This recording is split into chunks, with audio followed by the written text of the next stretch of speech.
भरणिवेशरमणीयदर्शनम् मन्दहासरुचिरा ननाम्बुजम् पूजितं सुरनरो तमेर्मुदा धर्मनन्दनमहं विचिन्तये। સર્વે ભક્તોને ભાવથી જય સ્વામિનારાયણ. વહાલા ભક્તો, સર્વ શાસ્ત્રોમાં ભગવાનને પામવાનો એક જ માર્ગ બતાડ્યો છે, ભગવાનની ભક્તિ. ભગવાનમાં ગાઢ પ્રેમ, અનન્ય નિષ્ઠા, શ્રીહરિના સંતો અને ભક્તોની સેવા, એ જ આપણે પ્રભુ પમાડનારા છે. એટલે તો સ્વામિનારાયણ ભગવાને પણ શિક્ષાપત્રીમાં કહ્યું કે સર્વ મનુષ્યોએ મુખ્ય ભગવાનની ભક્તિ કરવી. ભગવાનને જો પામવા હોય, પ્રભુમાં જો પ્રેમ કરવો હોય, તો પ્રભુએ જે કહ્યું છે, શ્રીહરિએ કહ્યું છે, એ પ્રમાણે જ કરવું પડે. જો એ પ્રમાણે ન કરીએ અને બીજું ત્રીજું ગમે એટલું કરીએ અને હૈયે એમ રાખીએ કે મને પ્રભુ મળશે, તો પ્રભુ મળે નહીં. કારણ કે ભગવાન તો એમની આજ્ઞા પાલનથી જ મળે છે. માટે પ્રભુને પામવા માટે તો ઠાકોરજીએ કહ્યું હોય એ પ્રમાણે કરાય. એટલે અત્યારે આપણે આ શ્રવણ ભક્તિના માધ્યમથી શ્રીહરિની સ્નાન લીલાઓનું શ્રવણ કરીએ છીએ. નિષ્કુળાનંદ સ્વામીએ તો મહારાજને ખૂબ નિરખ્યા, અંતરમાં ઉતાર્યા, ધાર્યા. સ્વામીએ એ વખતે ફોટા પાડ્યા અને આપણને હરિસ્મૃતિના માધ્યમથી આપ્યા. હો, નાતા નાતા સખા સાથે દ્રગે દીઠા છે, બહુ નીર ઉછાળે હાથે દ્રગે દીઠા છે, પછે નાહી નિસર્યા બારે દ્રગે દીઠા છે, પહેર્યા કોરા વસ્ત્ર ત્યારે દ્રગે દીઠા છે. સ્વામીએ તો આ દર્શનને કંડાર્યું. વહાલા ભક્તો, આપણે પણ ચરિત્ર પ્રસંગોના માધ્યમથી આ દર્શનને આપણે વળી પાછું સ્મરણ કરી અને આપણે ભગવાનને તો સ્નાન કરવાની જરૂર શી છે? એ તો સદા માટે શુદ્ધ છે. અરે એમનો કોઈ સ્પર્શ કરે, એમના કોઈ દર્શન કરે, એ શુદ્ધ થઈ જાય છે. પણ કેવળ ને કેવળ કૃપા અને કરુણા કરી ભક્ત નિર્મળ બને એટલા માટે પ્રભુ લીલા કરતા હોય છે. એક વખત મહારાજ ઉન્મત્ત ગંગામાં જોરદાર પાણીનો પ્રવાહ વહેતો હોય ને, ત્યાં સ્નાન કરવા માટે સંતો ભક્તોની સાથે પધાર્યા. જળમાં બરોબર પ્રવેશ કરી અને ખળખળિયાની વચ્ચે ઉત્તર મુખે ઊભા રહ્યા અને બધાને કહ્યું, ઉત્તર મુખે ઊભા રહ્યા એટલે સામેથી પાણીનો પ્રવાહ આવતો હોય. મહારાજે કીધું કે જેને અમારા ચરણનો સ્પર્શ કરવો હોય એને ઉપરવાસથી કે પડખેથી નહીં આવવાનું, સામેથી આવવાનું. એટલે આ બાજુથી પ્રવાહ ચાલ્યો જતો હોય ને, પ્રવાહમાં હામું તરતા તરતા મહારાજ કે અમારા ચરણનો સ્પર્શ કરવા આવવું. હવે આવા જોરદાર પ્રવાહ, ઉન્મત્ત ગંગા, ઉન્મત્ત એટલે ઊંચા પ્રકારનો મદવાળો. હવે એનો તો પ્રવાહ એવો ગાંડો, અને એમાં મહારાજ કે સામે આવવાનું. હવે કોણ આમાં હિંમત કરે? કોઈ આગળ આવ્યું નહીં. એટલે મહારાજે સુરા બાપુને કીધું, સુરા બાપુ, એ તમે તો આવો, કેમ તમે ઊભા છો? એટલે સુરા બાપુ આમ થોડાક સાઈડમાંથી આવ્યા. મહારાજ સુધી જવું હતું, હામા પ્રવાહમાં તો જવાય એવું જ નહોતું. એટલે મહારાજે સુરા બાપુને ધક્કો માર્યો. એટલે પાણીમાં એ ગળથોલા ખાવા લાગ્યા. પાણીમાં તો બેલેન્સ કેમ રાખવું કોઈ ધક્કો મારે તો? એટલે પછી બધા સંતો અને હરિભક્તોએ હસવા લાગ્યા.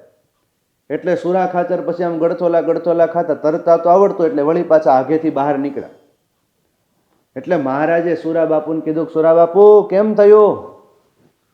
સુરા ખાચર કે અરે ભણે મહારાજ, તમે આંચકું મૂકી દે ત્યારે એમ જ થાય ને. અને વાત સાચી હો, ભગવાને આપણો હાથ ઝાલ્યો હોય ત્યાં સુધી હમુહૂતર રહે. કોઈ મોટા પુરુષો આપણો હાથ ઝાલી રાખે ત્યાં સુધી બધું વ્યવસ્થિત રહે. એટલે તો સંતોએ કીધું કે ભવ બુડતા જાલી મારી બાય અલબેલે, ધર્મ કુંવરને જાવું વાર નેરેલો. ભવસાગરમાં ડૂબકા ખાતા, અગણિત નર નારી અથડાતા. ભવસાગરમાં ડૂબકા ખાતા, અથડાતા, કૂટાતા. આ સંસાર સાગરમાં શ્રી હરિએ આપણો હાથ ઝાલ્યો છે. યોગ અને ક્ષેમનું વહન કરે છે. ત્યારે આપણે સુખે ભજન સ્મરણ કીર્તન કરી શકીએ છીએ, કથા શ્રવણ કરી શકીએ છીએ. સુરા ખાચર પછી મહારાજના ચરણનો સ્પર્શ કરવા બ્રહ્માનંદ સ્વામી આવ્યા. મહારાજે બ્રહ્માનંદ સ્વામીને આમ ધક્કો મારી દીધો એટલે સ્વામી પાણીમાં આમ ગળતોલા ખાવા લાગ્યા. આમ બધા આવ્યા. હવે એમાં આત્માનંદ સ્વામી હતા. આત્માનંદ સ્વામી આમ વૃદ્ધ હતા. એ તો સ્નાન કરી અને નિરાતે વળી પાછા કિનારા ઉપર આવી ગયા. મહારાજે આત્માનંદ સ્વામીની સામે જોઈને કીધું કે આત્માનંદ સ્વામી તમે આવી જાઓ. આત્માનંદ સ્વામી કે મહારાજ મને તરતા આવડતું નથી, એટલે આ પાણીમાં જો હું પડું ને તો મહારાજ મારું તો માથું છે એ લોહીથી રંગાઈ જાય, એટલે મને મહારાજ ઘણો ડર લાગે છે. એટલે મહારાજે હસતા હસતા કીધું સંતો એ જાઓ આત્માનંદ સ્વામીને તેડીને અહીંયા લઈ આવો. અને પછી સંતો આત્માનંદ સ્વામીને પાસે ગયા, સ્વામીને તેડ્યા અને મહારાજની સુધી લઈ આવ્યા. અને પછી મહારાજની પાસે જઈ અને આત્માનંદ સ્વામીએ ડૂબકી મારી અને મહારાજના ચરણનો સ્પર્શ કરી લીધો. આમ મહારાજ વિવિધ લીલાઓ કરી અને પોતાની મૂર્તિનું, પોતાના સ્પર્શનું સુખ આપતા હતા. તો ચરિત્રોમાં એવું લખાણું કે જ્યારે દોઢ પહોરનો દિવસ બાકી રહે ને, સાંજ પડે, દોઢ પહોરનો દિવસ બાકી હોય એ વખતે મહારાજ સુરતાન ગાડીમાં બેસી અને ઉન્મત્ત ગંગામાં સ્નાન કરવા માટે પધારતા હતા. હવે સુરતાન ગાડી તો કોને કહેવાય ખ્યાલ નહીં, પણ કાંઈક ગાડું આપણે ધારીએ. મહારાજ ગાડામાં બેઠા હોય એટલે ભાવથી મહારાજ પોતાનાથી ઉંમરમાં પણ મોટા અને મહારાજ જેમને ગુરુ માનતા અને સત્સંગની માં એવા મુક્તાનંદ સ્વામીને પણ મહારાજ ગાડામાં બેસાડે. ગઢપુરની બજારમાં શ્રીહરિ પોતે ગાડું ચલાવ્યો. અને આવી રીતે મહારાજ એક વખત તો માંડવધારને માર્ગે ગાડું લઈને ચાલ્યા. મહારાજની પાછળ દાદા ખાચર, સોમલા ખાચર, નાના ખાચર એ બધા અશ્વ ઉપર આવે છે. ગઢપુરથી આશરે પોણક ગાંવ દૂર નદીમાં ધરો અને પશ્ચિમ બાજુએ ખળખળિયો વહેતો હતો. એટલે પહેલાં તો મહારાજે ધરામાં સ્નાન કર્યું, 2 ઘડી સુધી બેઠા અને પછી મહારાજે જે વાત કરી છે એ બહુ ખૂબ સુંદર અને આપણને જીવને ટચ થાય એવી છે. મહારાજ કહે કે અમે તો આ નારાયણ ધરાને વિશે સંતો અને હરિભક્તોની સાથે કેટલી વાર સ્નાન કર્યું છે. અને મહારાજ બોલ્યા કે આ જે કોઈ ચરિત્રો અમે કરીએ છીએ ને એ બધા જ ભક્તોના હિત માટે કરીએ છીએ.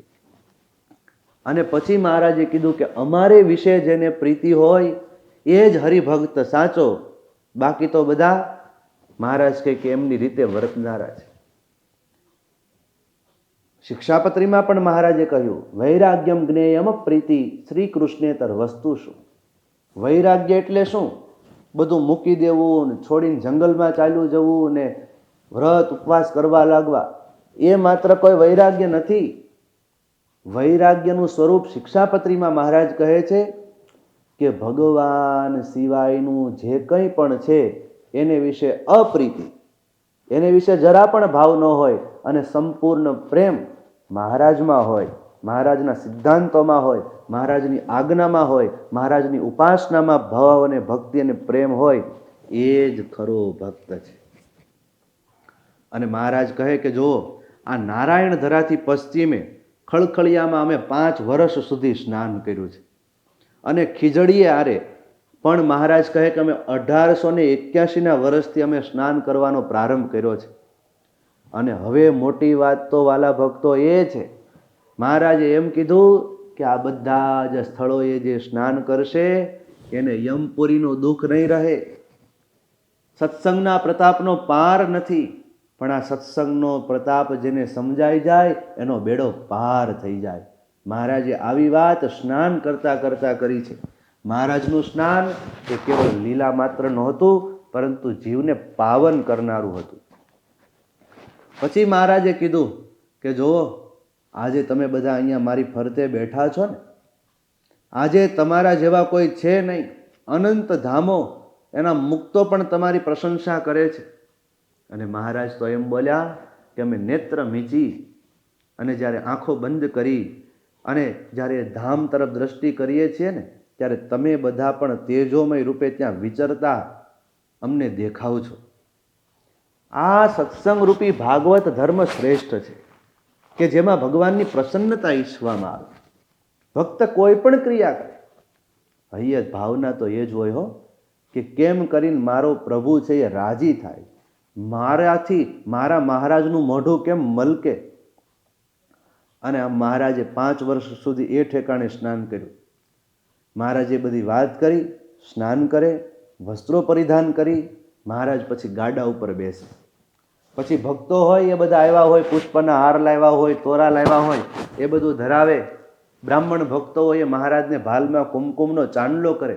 કારણ કે સ્નાન કર્યું હોય તો ઘણી વખત ચાંદલો છે એ વિખાઈ ગયો હોય. એ મહારાજનું વિશાળ ભાલ, અને વિશાળ ભાલમાં મહારાજને બ્રાહ્મણ ભક્તો કુમકુમનો ચાંદલો કરતા હતા. આજે પણ ગઢપુરમાં એ સ્થાનને નારાયણ ઘાટ તરીકે ઓળખાવે છે. મહારાજને આ સ્થાન ખૂબ પ્રિય હતું. મહારાજ ઘણી વખત ગાડું લઈને જતા, વળી પાછા ગાડું લઈને આવે અને દાદાના દરબારમાં પધારે. એટલે તો મહારાજ અવારનવાર એ લીલાઓ કરતા. નિષ્કુળાનંદ સ્વામીએ તો મહારાજને જ્યાં જ્યાં સ્નાન કરતા દર્શન કર્યા હોય ને એ બધું લખી લીધું. નાતા નદી નદ તળાવે દ્રગે દીઠા છે, કુંડ કુવા સાગર વાવે દ્રગે દીઠા છે. નદીઓમાં મહારાજ સ્નાન કરે, નદ કહેતા સરોવરમાં સ્નાન કરે, તળાવમાં મહારાજ સ્નાન કરતા, કુંડ હોય એમાં પણ સ્નાન કરે, કુવા હોય એમાં સ્નાન કરે, સમુદ્રમાં પણ મહારાજે સ્નાન કરેલું છે, વાવમાં પણ સ્નાન કરેલું છે. આજે તો આવા કેટલા પ્રસાદીના સ્થાનો એ આપણે દર્શન યાત્રામાં જઈએ ત્યારે કરતા હોઈએ છીએ. એક અદ્ભુત પ્રસંગ છે. એક વખત વરસાદ બહુ વરસ્યો, રાધાવાવ આખી પાણીથી છલકાઈ ગઈ. સચ્ચિદાનંદ સ્વામીએ મહારાજને ખબર આપી કે મહારાજ, એ વરુણદેવ પ્રસન્ન થયા છે, કારણ કે જળના અધિષ્ઠાતા દેવ તો વરુણદેવ છે. મહારાજ, રાધાવાવ આખી ભરાઈ ગઈ છે, તો પ્રભુ તમે રાધાવાવે આવો. એટલે મહારાજ ઘોડે ચડી પરમહંસો, બ્રહ્મચારીઓ, પાર્ષદોએ સહિત રાધાવાવે નાવા પધાર્યા. આ વાવથી આથમણી બાજુ માટીનો એક મોટો ઢગલો, અને ત્યાં વળી પાછો એક લીમડો થયેલો, આજુબાજુના આંબલીના વૃક્ષો હતા. વસ્ત્રો ત્યાં ઉતાર્યા, માત્ર કટી વસ્ત્રો ધારણ કર્યા હોય ને વાવમાં નાવા પધાર્યા. હવે વાવમાં નાવું હોય એટલે તો પછી નદીમાં તો હજી થોડોક છીછરો ભાગ આવે ને પછી ધીરે ધીરે ઊંડાણવાળો ભાગ આવે. વાવ એટલે તો પગથિયાવાળો કૂવો, એમાં તો સીધું બધું ઊંડાણ જ આવવાનું હોય. એટલે તરતા આવડતું હતું, એ બધા નાવા પડ્યા. અને મહારાજને તો ફૂલ તરવામાં ફાવટ હતી. આમ તો મહારાજ વન વિચરણ વખતે જ્યારે ગૃહનો ત્યાગ કરીને મહારાજ નીકળ્યા છે, ત્યારે પ્રથમ જ દિવસે સવારમાં અસુર કૌશિક દત્તે મહારાજને ધક્કો માર્યો હતો અને 36 ગાવ સુધી મહારાજ તર્યા હતા. આમ ધબાકો મારી અને મહારાજ પણ વાવમાં સ્નાન કરવા માટે પધાર્યા. હવે કેટલાક પાર્ષદો એ હામાં પાટોડીની રમત રમ્યા. હવે પાણીમાં પાટોડીની રમત હવે કેમ રમાતી હોય એ તો આપણને કાંઈ ખ્યાલ નથી, પણ એ રમત એવી રમે ને મહારાજની સામે કે મહારાજ પ્રસન્ન થયા. થોડી વાર બાદ મહારાજે કીધું કે હાલો બધા ઊભા રહ્યો આ બાજુ. હવે વાવનો તાગ લેવા માટે કોણ જશે? તાગ એટલે આપણે જાણીએ કે સપાટી સુધી જવાનું. હવે એમાં થાય પણ એવું કે સપાટી સુધી કોઈક જાય તો ખરા. ઘણા છે એ અધવચ્ચેથી પાછા આવી આવે કે અમે તાગ લઈને આવ્યા, એટલે ત્યાં જવાનું તો ખરા, પણ નીચેથી કાંઈક ધૂળ કે પાણ કોઈ લઈને બારું આવવાનું અને બતાડવાનું જો હું તાગ લઈને આવ્યો. બધા પોતપોતાની રીતે તાગ લેવા માટે જાય, પણ ભાઈ વાવ તો ઘણી ઊંડી, એટલે બહાર કોઈ આવે તો ખરા પણ કંઈ લઈને આવી ન શકે, એટલે તાગ લઈને આવ્યા ન કહેવાય. એટલે થોડા સમય પછી મહારાજ ત્યાં વાવનો કોઠો ને કોઠા ઉપર મહારાજ છે એ ચડ્યા. ત્યાં ચડ્યા અને મહારાજે ચડીને જોરદાર કૂદકો માર્યો, જળ ઘણું બહાર ઉછળ્યું અને મહારાજ છે વાવના તળિયે ગયા. અને તળિયે ગયા એટલું નહીં, એક શોભાયમાન સ્ફટિક મણિ, આમ તો ચમકતો પથ્થર મણિ જેવો કહેવાય, એ મહારાજ છે અંદરથી લાવ્યા અને બધાને દેખાડ્યો, જોવો અમે વાવનો તાગ લઈને આવ્યા. મહારાજ કહે કે આ તો બહુ ચમકે છે ને, આમાંથી સૂર્યનારાયણની પ્રતિમા થાય. મહારાજે સચ્ચિદાનંદ સ્વામીને પથ્થર આપ્યો અને કીધું કે આ લાડુબા સુધી પહોંચાડજો. કારણ કે દરબાર ભક્તો સૂર્યનારાયણ દેવ પ્રત્યેની એમની અનન્ય આસ્થા અને ભક્તિ હોય. મહારાજ કે એમના સુધી પહોંચાડજો. ત્યારબાદ મહારાજે સુરા ખાચર અને બ્રહ્માનંદ સ્વામી એ બંનેને પણ કીધું કે તમે હવે બંને સામે પાટોડીની રમત રમો. આમ તો એ બંને મહારાજના સખા ભાવ આવે ત્યારે સહેજે રમત આવે. મુક્તાનંદ સ્વામી હતા એ તો ગુરુ તુલ્ય હતા. આનંદ કિલ્લોલ થતો હોય ને મુક્તાનંદ સ્વામી જો આવે ને તો મહારાજ પણ પોતે સિરિયસ થઈ જતા હતા, કારણ કે સ્વામીની એટલી મર્યાદા જાળવતા હતા. આમ પાટોડીની રમતે મહારાજે સુરા ખાચર અને બ્રહ્માનંદ સ્વામીને એ રમાડ્યા હતા. પછી મહારાજે ફરીથી કૂદકો માર્યો અને મહારાજ આથમણી બાજુ નાળું હતું ને નાળામાંથી બહાર આવ્યા. આ વખતે દાદા ખાચર એ તો આમ ચિત્તા પલાટી તરવાની એક કળા છે, ચિત્તી પલાઠી વાળી અને તરતા હતા. અને તરતા તરતા મહારાજની પાસે આવ્યા અને મહારાજ બોલ્યા, હે ઉત્તમરાય, એ તમને તો તરવાની કળા મેં ઘણી મહેનતે કરીને શીખવી છે હો. અને ધન્યવાદ છે એ દાદા ખાચરને કે જેને અનંત કોટી બ્રહ્માંડના ધણી સ્વામિનારાયણ ભગવાન સ્વયં તરવાની કળા શીખવે. કારણ કે મહારાજ જ્યારે ગઢપુરમાં આવ્યા ત્યારે દાદા ખાચરની ઉંમર તો ખૂબ નાનકડી હતી. એભલ બાપુએ દાદાનું કાંડું મહારાજના હાથમાં સોંપતા કીધું હતું કે મહારાજ હવે દાદાનું ધ્યાન તમે રાખજો. અને મહારાજે ખરેખરું ધ્યાન પણ એમનું રાખ્યું. એટલે દાદા ખાચરે પણ નમ્રતાથી કીધું કે હા મહારાજ, તમારી કૃપાથી મને તરતા આવડ્યું છે. આપણી સત્સંગમાં એક રીત છે, જ્યારે કોઈ કાંઈક સારું કરે અને બે શબ્દો પ્રશંસાના કહે, ત્યારે જેમની પ્રશંસા થઈ હોય ને એ નિર્માની ભાવે સામેવાળાને કહે કે ભાઈ મને તો કાંઈ આવડતું નહોતું. સંતો હોય તો સંતોને પણ કહે કે તમારી કૃપાથી મને આવડતું થયું. દાદા ખાચરે પણ નિર્માની ભાવે મહારાજને કહ્યું, મહારાજ તમારી કૃપાથી મને આવડતું થયું છે. અને દાદા ખાચર કહે કે મહારાજ આ નિત્યાનંદ સ્વામી છે ને, નિત્યાનંદ સ્વામીને તો એવી તરવાની કળા આવડે છે કે પાણીના તળિયે અડધો કલાક સુધી ધ્યાન ધરે અને પછી બહાર આવે. મહારાજ આ બધું તો તમારું શિક્ષણ છે. આ પ્રસંગો આપણને દેખાડે કે મહારાજને પણ પોતાના સંતો ભક્તોને શીખવવાની કેટલી તાલાવેલી હતી. કંઈક ને કંઈક મહારાજ શીખવતા અને સંતો ભક્તો આમ માહેર થાય, આગળ વધે, કુશળતા પ્રાપ્ત કરે. મહારાજ ધ્યાન ભજન વગેરે તો કરાવતા, પણ આ લૌકિક કળાઓ હોય ને એમાં પણ ભક્તિનો ઉમેરો કરી દેતા અને એને પણ દિવ્ય અને કલ્યાણકારી બનાવતા. એટલે મહારાજ તો પછી વસ્ત્ર બદલી આંબલીના હેઠે વિરાજમાન થયા અને મહારાજે નિત્યાનંદ સ્વામીને કીધું, સ્વામી તમને તરવાની વિદ્યા બહુ સારી આવડે છે તો અમને બતાડો તો ખરા. એટલે નિત્યાનંદ સ્વામી કછોટો વાળી અને પીપરનું વૃક્ષ હતું ત્યાં ડાળીએ ચડ્યા અને સ્વામીએ ડાળીએ ચડીને એવો ધુબકો માર્યો.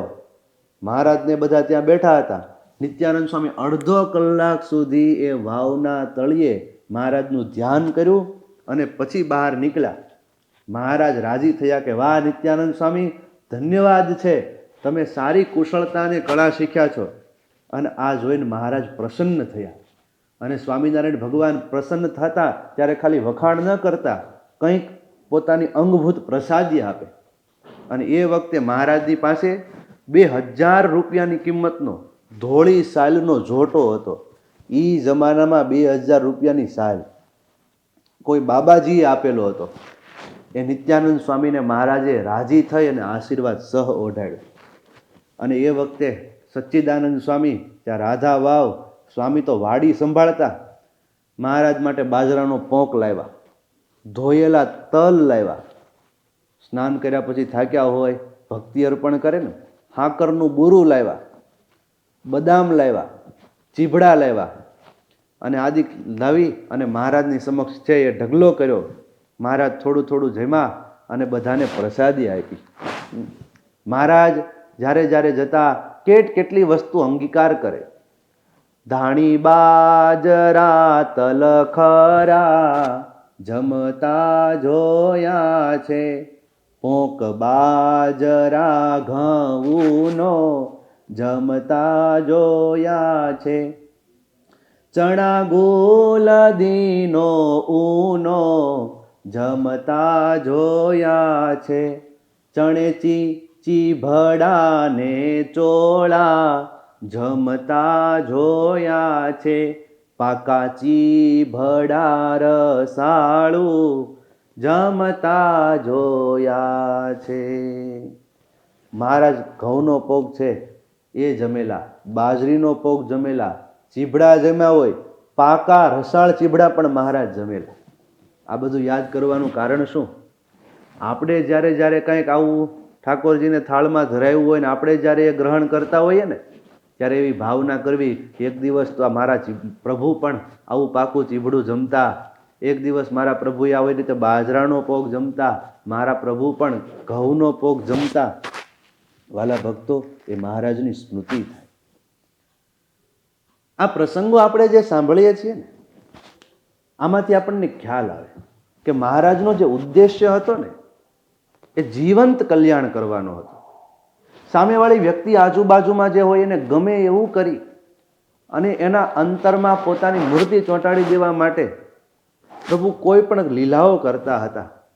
અને સાંજ પડી ગઈ હતી, દોઢ પહોર બાકી હોય ત્યારે સ્નાન કરવા પધાર્યા. સાંજ પડી ગઈ, મહારાજે કીધું અહીંયા જ બધાય ઘોડીને ધૂન વગેરે બોલો. પાછો નિત્યક્રમ પણ મહારાજ જળવાઈ રહે એવું કરતા.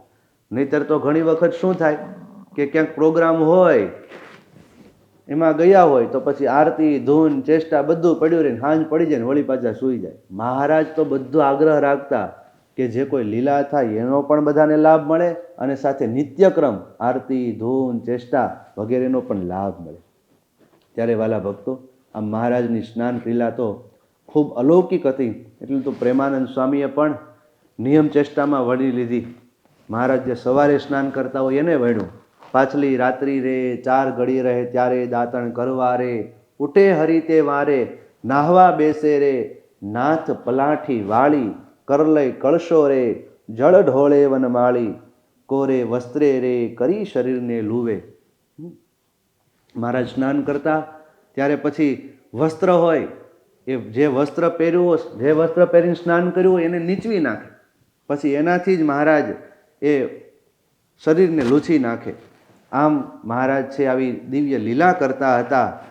અને વાલા ભક્તો, આપણે પણ જ્યારે સ્નાન કરીએ ને ત્યારે મહારાજને સંભાળવા, મૂર્તિને સંભાળવી, મોટા સંતોને યાદ કરવા, મોટા ભક્તોને યાદ કરવા, પવિત્ર તીર્થ સ્થાનો મહારાજ જ્યાં જ્યાં સ્નાન કર્યું ને એને યાદ કરતા, એનું સ્મરણ કરતા કરતા સ્નાન કરવું.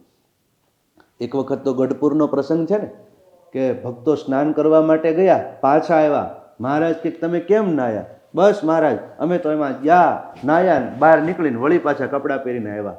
મહારાજ કે વળી પાછા તમે જાઓ. સ્મરણ કરતા કરતા સ્નાન કરજો. સ્મરણ કર્યા વગર જે સ્નાન કરે છે એ તો પાણીથી નહીં પણ લોહીથી સ્નાન કરે છે, એવું મહારાજે કહ્યું છે. આપણા ગુરુદેવ શાસ્ત્રીજી મહારાજ, મોટા સંતો, એમાં શાસ્ત્રીજી મહારાજ તો જ્યારે સ્નાન કરવા માટે તીર્થયાત્રામાં પધારેલા હોય, તીર્થોનું જળ પણ ભેગું કરે. મહિમા એવો હોય કે આમાં મહારાજ સ્નાન કરેલા છે, અતિ પ્રસાદીનું મહાત્મય જાણી અને સ્વામીએ જળ પણ ભેગું કરેલું. અને આજે પણ એ જળ સચવાયેલું છે. સ્વામીએ તો લખી પણ લીધું હોય કે આ કયું જળ એ મેં ભેગું કરેલું છે, અને એનો કાચનો શીશો ભરેલો. ત્યારે આ જળનો પણ એટલો મહિમા, મહારાજની લીલાનો પણ એટલો મહિમા, અને સંભાળીએ તો આપણું અંતર નિર્મળ થાય. મહારાજના ચરણે પ્રાર્થના કરીએ કે હે પ્રભુ, બસ અમને તમારા આવા યશોગાન એ ગાવા અને સાંભળવાનું નિત્ય બળ આપતા રહેજો. બોલો સ્વામિનારાયણ ભગવાનની જય.